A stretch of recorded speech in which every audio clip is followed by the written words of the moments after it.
کے بعد بھی کامیابی دلانے والا مذہب ہے. یہ ایسا مذہب اللہ رب العالمین نے ہمیں عطا فرمایا کہ اس کا بہت بڑا کرم اور احسان ہے.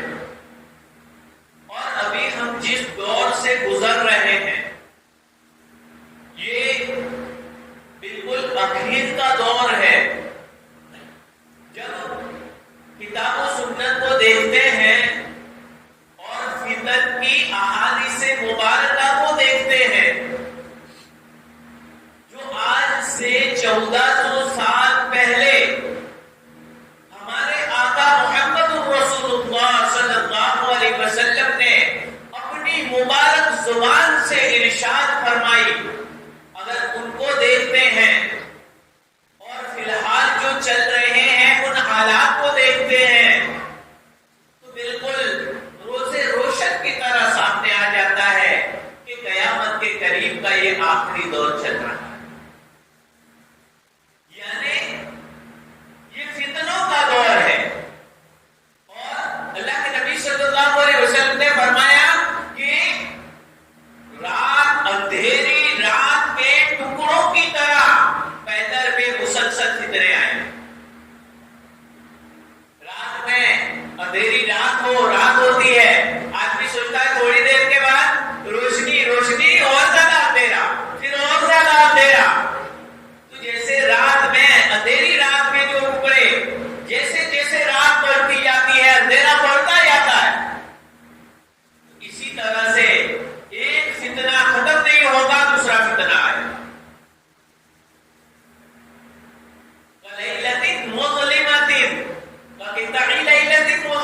کے الفاظ ہے یعنی اندھیری رات کے ٹکڑوں کے معنی پیدر پہ لگاتار، جیسے رات کا وقت بھی ایک کے بعد دیگر لگاتار ہوتا ہے، اسی طرح فتنے بھی لگاتار آتے رہیں گے. لیکن سچے مسلمان وہ ہے جو ان فتنوں کا مقابلہ کرے. فتنوں سے گھبرا کر بیٹھ جانا یہ مسلمان کا کام نہیں. ارے یہ تو معمولی فتنے ہیں. دجال کا فتنہ آئے گا، مردوں کو زندہ کرے گا اور کہے گا کہ دیکھو میں خدا ہوں. اس وقت ایمان کا کیا ہوگا؟ وہ جنت اور جہنم مصنوعی بنائی ہوئی جنت اور جہنم دکھائے گا، دیکھو یہ میری جنت ہے، دیکھو یہ میری جہنم ہے. اپنے ماننے والوں کو جنت میں اور اپنے نہ ماننے والوں کو جہنم میں ڈالے گا اور یہ کہے گا کہ میں خدا ہوں. ایسا بڑا فتنہ بھی آنے والا ہے. قیامت سے پہلے یہ بڑے فتنے ہیں، لیکن جو دوسرے چھوٹے فتنے وہ شروع ہو چکے ہیں. قیامت کے آخری دور کے اندر وہ حالات ہوں گے کہ چاروں طرف سے اسلام اور مسلمانوں کو مٹانے کی سازشیں اور کوششیں ہو رہی ہیں. اور یہ کوششیں تو پہلے سے ہو رہی ہیں. میں نے آپ حضرات کے سامنے جو آیت کریمہ تلاوت کی اس میں بھی صاف طور پر اللہ رب العالمین نے فرمایا ہے ما یود الذین کفروا من اہل الکتاب والمشرکین، کہ کافروں کے دو گروہ، ایک تو اہل کتاب یعنی یہود اور ساتھ میں مل جائیں گے نصارہ. حالانکہ یہود اور نصارہ عیسائی لوگ اور یہودی لوگ آپس میں ان کی نہیں بنتی اور آپس میں ٹکراؤ رہتا ہے، لیکن جب اسلام کی باری آتی ہے دونوں ایک ہو جائیں گے. مسلمانوں کی باری آئے گی دونوں ایک ہو جائیں گے. فلسطینیوں پر ظلم ہو رہا تھا، عیسائی ایک ہو رہے تھے، یہودیوں کے ساتھ مل رہے تھے. امریکہ یہودیوں کے ساتھ مل رہا تھا، امریکہ عیسائی ملک ہے تو یہ ان کے ساتھ مل رہے تھے. تو گویا ایک دو اہل کتاب خصوصاً یہود اور ان کے ساتھ عیسائی لوگ بھی مل جائیں گے. وَلَلْ مُشْرِكِينَ، اور شرک کرنے والے مشرکین یہ نہیں چاہتے ہیں اَيُنَزَّلَ عَلَيْكُمْ مِنْ خَيْرٍ مِّن رَبِّكُمْ، کہ تمہارے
کے ریت رواج اپنے طور پر الگ الگ ہیں.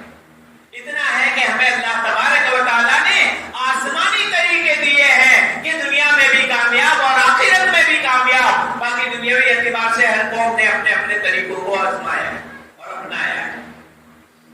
تو ان کے طریقے مختلف سب کے اور سب کو ایک پلیٹ فارم پر جوڑنا. UCC کا مطلب ہے یونیفارم سول کوڈ، یعنی گویا پورے ملک کے اندر ایک ہی قانون نافذ ہو، سب پر ایک ہی قانون نافذ ہو. یہ پورے ہندوستان میں جب اس سے نہیں بچ پائے، اب انہوں نے الگ الگ صوبوں میں شروع کیا اور ایک راجیہ کے بعد پھر ایک صوبے کے بعد ایک گجرات میں بھی انہوں نے لوک سبھا میں اس کو پاس کروایا. لوک سبھا میں بہومت دی اور اب راجیہ سبھا میں بھی پاس کروا کے قاعدہ بنانے کی تیاری. اصل میں اس میں دیکھیے یہاں پر بھی اسلام دشمنی جھلک رہی ہے، اور وہ یہ کہ اس میں سے آدیواسی قوم جو ہے ان کے بھی مذہبی ریت رواج مختلف الگ ہے، تو ان کو کہا کہ بھائی یہ اس قاعدے میں داخل نہیں، ان کو چھوٹ. آدیواسی جو قوم ہے ان کے پورے طور و طریقہ الگ ہے، تو ان کو کہا کہ ان کو چھوٹ. مسلمانوں کو کوئی چھوٹ نہیں. جب اس ملک کا آئین بنا آرٹیکل 25 اور آرٹیکل 26 اس میں مذہبی آزادی ملی، اور مذہبی آزادی کے اندر ہمیں اپنے اسلام پر اور اسلامی قوانین پر عمل کرنے کی بالکل آزادی.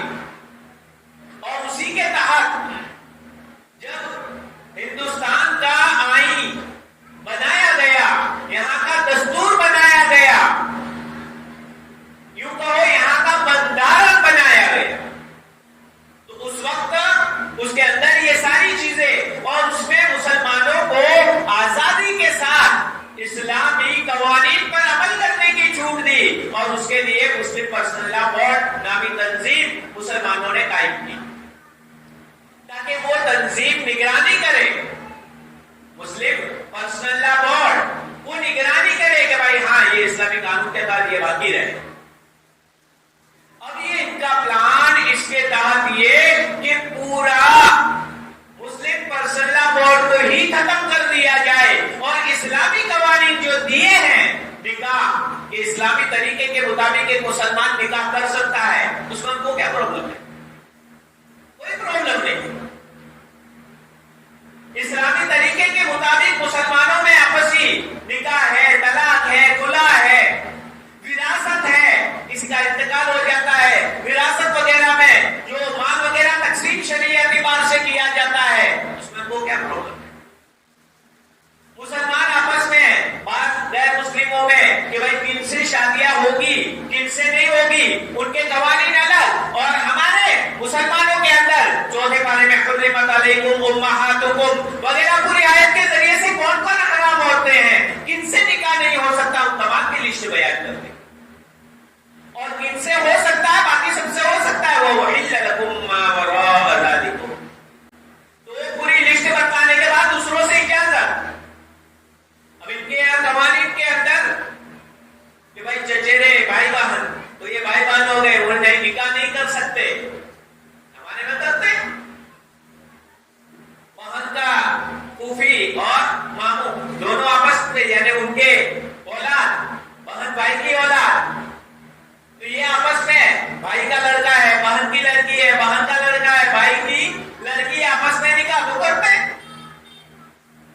تو یہ یہاں پر ان کے قانون میں نہیں ہے، ہمارے قانون میں اجازت ہے. یہ سب کو ایک راستے پر لا کر بس یہ اسلامی تشخص اور اسلامی نے جو ہم اسلام کے مطابق عمل کر رہے تھے اس پر روک لگانے کی یہ سازش ہے. اس لیے ہمیں اس قانون کے دائرے میں رہ کر، اس ملک کے قانون کے دائرے میں رہ کر، ہمارے بڑوں کی رہبری میں جس طرح بھی ہو اس قانون کی مخالفت کرنی ہے. اس کے لیے مشورہ بھی کریں گے انشاءاللہ، اور ضرورت پڑی تو دیتا چلو.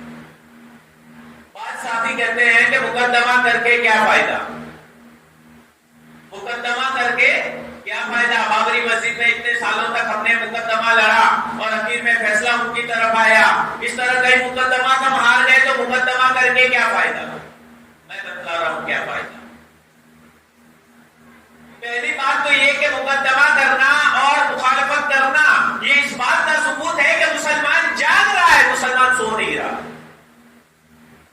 دوسری بات, سورہ یوسف کی تفسیر آپ نے سنی ہوگی. اس تفسیر کے اندر جب یوسف علیہ السلام کو زلیخا نے بہلایا, پھسلایا, دروازے بند کر دیے, تالا لگا دیا, لوک لگا دیا. بعض تفسیروں میں یہ بھی ہے کہ لوک لگا دیا, اور لوک لگانے کے بعد کہا کہ اے طلب آ جاؤ, میں تمہارے لیے تیار ہوں, آ جاؤ. تو یوسف علیہ السلام, اب ظاہری بات ہے کہ جب دروازے پر لوک لگا ہوا ہے تو بات کے کیا فائدہ. جب دروازے پر لوک لگا ہوا ہے تو پھر بات کے کیا فائدہ گناہ سے بچنے کے لیے. یہ یوسف علیہ السلام نے نہیں سوچا میرے رب کا حکم ہے میں گناہوں سے بھاگوں, میرا کام میں کروں گا, میرے رب کا کام میرا رب کرے گا. بھاگے, دروازہ لوک کھل گیا اور سامنے عزیز مصر آ کر کھڑا ہو. یعنی گناہوں سے بچنے کا ارادہ کیا, کوشش کی, اللہ تبارک و تعالیٰ نے ان کو بچا لیا, مدد آئی.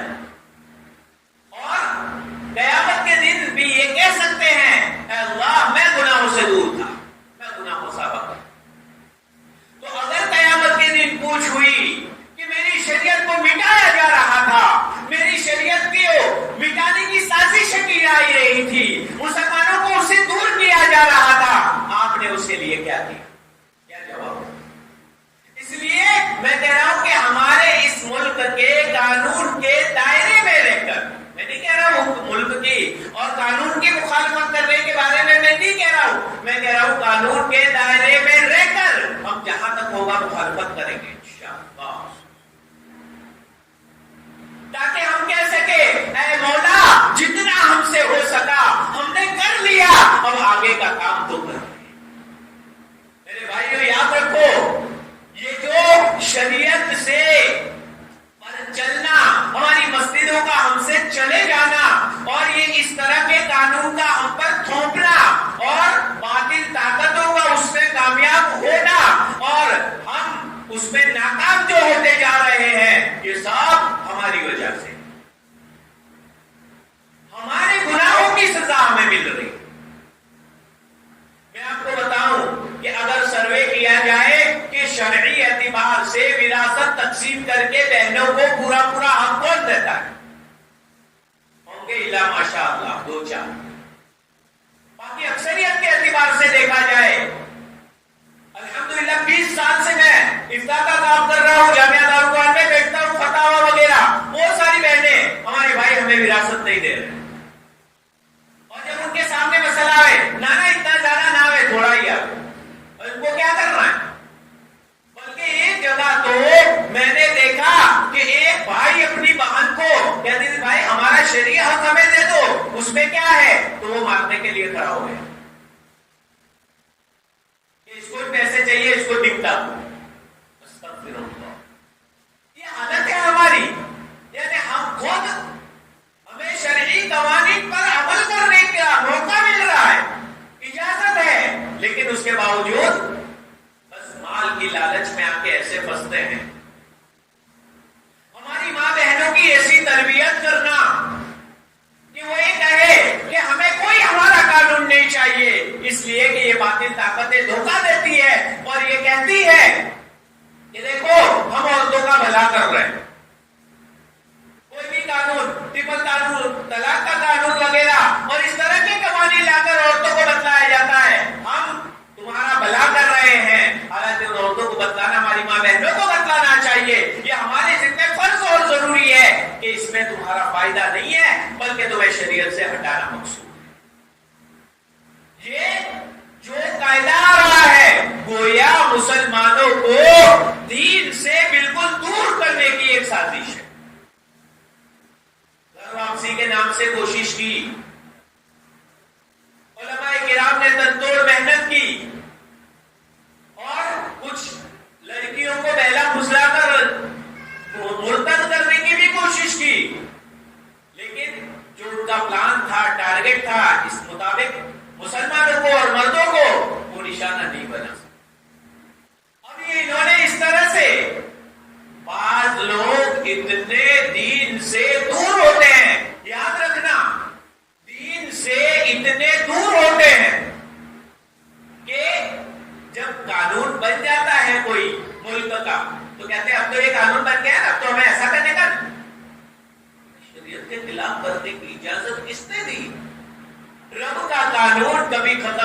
ہوتا ہے. یاد رکھو دنیاوی قانون, ملکوں کے قانون, ادارے کے قانون یہ بن بھی جاتے ہیں, بدلے بھی جاتے ہیں, تبدیلی بھی ہو سکتی ہے. رب کا قانون, خدائی قانون وہ قانون ہے جس میں کوئی تبدیلی نہیں.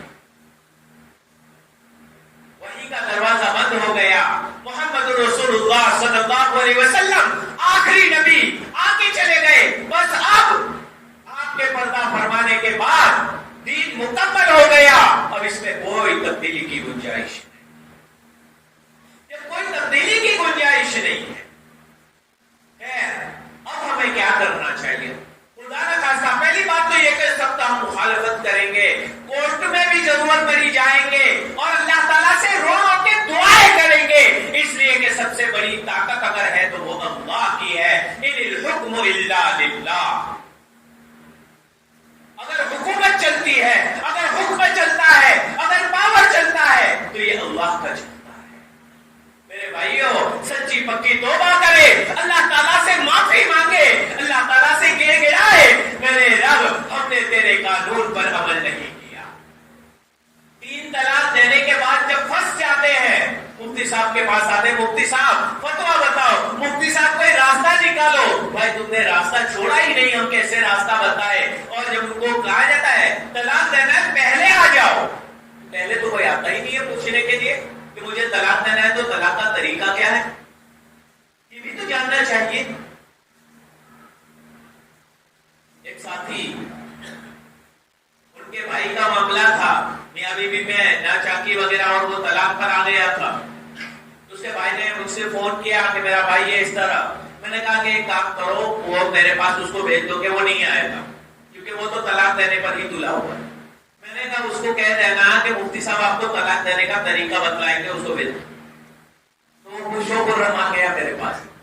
میں نے بٹھایا اس کو, میں کوئی بات کر رہا ہے, مجھے طلاق ہے. میں نے کہا ہاں طلاق کا طریقہ اپنے طلاق دے دے. میں کہاں کہتا ہوں رکھنا ہے, میری بیوی تھوڑی جائے گی تو تیری بیوی جائے گی, تیرا معاملہ ہے, میں تو بتا دوں گا تجھے طریقہ. بیٹھ تو صحیح بھائی.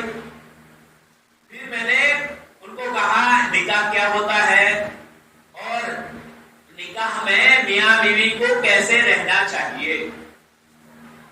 پھر ذوالفقار صاحب نقشبندی رحمت اللہ علیہ, انہوں نے میاں بیوی میں آپسی جوڑ اور محبت کے ذریعے 10 اصول ذکر کیے. میں نے ان کے سامنے ذکر کیے کہ دیکھو میاں بیوی کو ایسے رہنا چاہیے. کبھی آپ نے یہ بھی آزمایا, کبھی آپ اس طرح بھی رہے. ان میں سے ایک تو معاملے کا آسان ہے کہ گھر میں داخل ہو, السلام علیکم ورحمت اللہ کہتے ہوئے مسکراتے چہرے سے داخل ہو. ظاہری بات ہے سلام کر کے مسکراتے چہرے سے داخل ہوں گے, بیوی بھی سامنے دیکھ کر مسکرائے گی اور آپس میں ایک دوسرے کا دل جڑے گا. اس طرح کے اصول جو اور ایک دوسرے کے حقوق کو ادا کرنا, یہ سارے اصول, خیر اس کا وقت نہیں, ابھی انشاءاللہ کوئی موقع رہے گا تو اس پر بات کریں گے. تو یہ اصول وغیرہ سارے میں نے بتلائے. میں نے کہا ان کو آپ نے آزمایا, اگر نہیں آزمایا اور آپ ڈائریکٹ سے بس طلاق پر لگے ہوئے ہو, یاد رکھو طلاق دینے سے اللہ تعالیٰ کا عرش ہل جاتا ہے, کوئی معمولی چیز نہیں ہے. اللہ تعالیٰ کے نزدیک حلال چیزوں میں سب سے مقبول اور بری اور بدترین چیز جو ہے اللہ تعالیٰ کے نزدیک وہ طلاق ہے. ذرا سی بات میں طلاق کر دینا, یہ شریعت نے نہیں سکھایا. تو شریعت کو چھوڑ کر ہم اپنی منمانی کرتے ہیں, پھر وہ قوانین ہمارے پاس کیسے باقی رہیں گے. اس لیے سب سے پہلی بات تو یہ اللہ تعالیٰ سے توبہ اور استغفار کرے اور خود بھی گر گرائے, ماں بہنوں کو بھی سمجھائے کہ شریعت ہمارے ہاتھ سے جا رہی ہے, شریعت پر عمل کرنا مشکل ہو جائے گا. یاد رکھو اگر اللہ تعالیٰ کو راضی نہیں کیا, اللہ تعالیٰ کو نہیں منایا اور اللہ تبارک و تعالیٰ سے ہم نے دین کی حفاظت کو نہیں مانگا اور دین کو ہم نے ضائع کر دیا, تو اس بین کے اندر سے بھی دین ضائع ہو گیا. کوئی اللہ اللہ کہنے والا مسلمان باقی نہیں. اللہ تعالیٰ حفاظت فرمائے اس میں. اس لیے میرے بھائیوں خاص طور پر ہمیں ہر طرح سے گڑ گڑا کر اللہ تعالیٰ سے معافی مانگنا ہے. دوسری بات, خدا نہ خاصہ یہ قانون اگر پاس کر لیتے ہیں تو بھی ہمیں سب سے پہلے کوئی بھی کام کرنے سے پہلے اپنے علماء کرام, مفتیان کرام سے مشورہ کرنا ہے, اس کے مطابق عمل کرنا. اس لیے کہ قانون اس وقت لاگو ہوتا ہے جب ہم آپس میں اطلاق کر کے ان کے سامنے لے جاؤ. اب کیوں لے جاؤ؟ اللہ تبارک و تعالیٰ نے ہمیں دارالقضاء کا نظام دیا ہے، شرعی پنچایتوں کا نظام دیا ہے، معتمد علماء اور مفتیان کرام دیے ہیں، ان کی کمیٹیوں کے ذریعے سے ہم آپسی معاملہ حل کرتے ہیں. وہاں تک جائے ہی کیوں ہمارا معاملہ؟ مقدمات کورٹوں میں جاتے ہیں، کتنے پیسے دونوں طرف سے برباد ہوتے ہیں. اس کے مقابلے میں اسلامی مسلمان علماء کرام کے پاس، مفتیان کرام کے پاس، دارالقضاء کے اندر، شرعی پنچایتوں کے پاس، جہاں بھی ہم اپنا مقدمہ لے جائے اور طے کر لے کہ بھائی جو بھی فیصلہ ہوگا ہم دونوں اس کو تسلیم کریں گے. اس میں میرے پاس وراثت کا ایک مسئلہ آیا تھا، آپس میں مقدمے پر بازی آ گئی تھی. میں نے ان کو بھی بلایا، ان کو بھی بلایا. انہوں نے بھی اپنے مفاد کے خاطر مسئلہ لکھ کے پوچھا تھا، انہوں نے بھی پوچھا تھا. میں نے کہا کہ تم نے ایسا لکھا ہے، وہ اس کو نہیں مانتے، تو انہوں نے ایسا لکھا ہے، یہ نہیں مانتے. میں نے دونوں ساتھ میں آئے، ساتھ میں بلایا، میں نے سمجھایا. میں نے کہا دیکھیے ہمارے لیے صرف اور صرف اللہ رب العالمین کا فیصلہ ہے. اور یاد رکھے قرآن میں بھی ہے وَمَن لَّمْ يَحْكُم بِمَا أَنزَلَ اللَّهُ فَأُولَٰئِكَ هُمُ الْفَاسِقُونَ. جو اللہ تعالیٰ کے نازل کردہ حکم کے مطابق فیصلہ نہ کرے اور اس فیصلے کو نہ مانے تو وہ فاسق لوگ ہیں. اور ایک اور جگہ فرمایا وَمَن لَّمْ يَحْكُم بِمَا أَنزَلَ اللَّهُ فَأُولَٰئِكَ هُمُ الْكَافِرُونَ.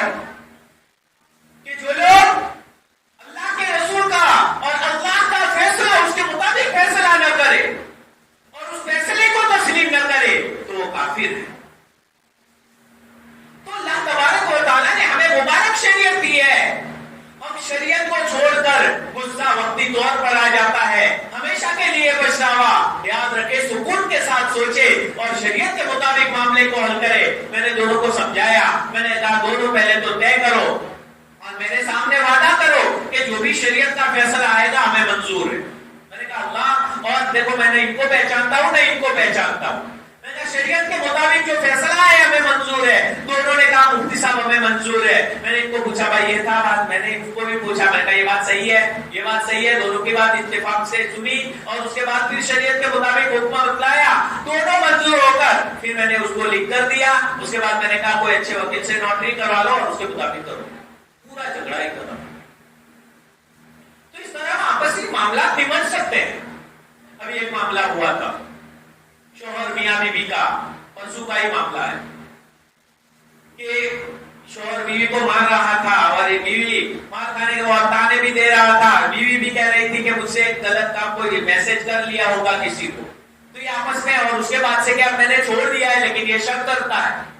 ظاہری بات ہے ایسے معاملے میں پھر آپس میں ایک دوسرے کا دل ٹوٹتا ہے. میں نے کہا بھائی دونوں یہاں آ جاؤ. دونوں کو بلا لیا. دونوں کو بلانے کے بعد میں نے کافی دیر تک سمجھایا اور سمجھانے کے بعد میں نے کہا دیکھو شوہر کو بھی کہا واقعتاً یہ ایسی چیز کو کوئی برداشت نہیں کرتا، لیکن میں نے کہا جب قرآن سے تو کوئی بڑی چیز نہیں ہے، بچی بھی پڑی ہوئی ہے، ہماری بچی کے پاس ہی پڑی ہوئی تھی. میں نے کہا وہ قرآن پر ہاتھ رکھ کے آپ کے سامنے قسم کھائے گی. میں نے اس کو کہا بچی اب جاؤ اپنے شوہر کے پاس جا کر قرآن پر ہاتھ رکھ کے قسم کھاؤ کہ آئندہ سے ایسا نہیں ہو. آپس میں مل گئے صلح، اور میں نے کہا جاؤ. دونوں ساتھ میں محبت کے ساتھ کر گئے اور محبت کے ساتھ رہنے لگے. الحمدللہ. تو یہ ہم اپنی شریعت کو، ایسی پیاری شریعت جب ہمارے پاس ہے اسی کے مطابق، کبھی شریعت میں ہمارا قصور ہوتا ہے تو ہمارے خلاف فیصلہ آتا ہے، کبھی سامنے والے کا قصور ہوتا ہے تو اس کے خلاف فیصلہ آتا ہے. بس انسان یہی چاہے میری چاہت کے مطابق فیصلہ آئے. نہیں نہیں نہیں، ہماری چاہت کو پھینک دو. رسول اللہ صلی اللہ علیہ وسلم کی چاہت کے مطابق فیصلہ. ارے نبی سے محبت کرتے ہیں، پیارے آقا سے محبت کرتے ہیں کہ نہیں؟ ارے میرے بھائیوں بولو تو صحیح، پیارے آقا سے محبت ہے کہ نہیں؟ جب پیارے آقا سے محبت ہے تو پیارے آقا سے بڑھ کر کوئی فیصلہ ہمارے لیے نہیں ہو سکتا. پیارے آقا کی شریعت سے بڑھ کر کوئی شریعت ہمارے لیے، ارے بھائی بولو نا، نہیں ہو سکتی. پیارے آقا کے فیصلے پر چلیں گے انشاءاللہ. بولو کس پر چلیں گے؟ پیارے آقا کے فیصلے پر چلیں گے انشاءاللہ. اللہ تبارک و تعالی ہمیں عمل کی توفیق نصیب فرمائے. کہ وقت اوپر ہو گیا ہے، اللہ تبارک و تعالی سے دعا فرمائے اللہ رب العالمین ہمیں اسلام پر آزادی کے ساتھ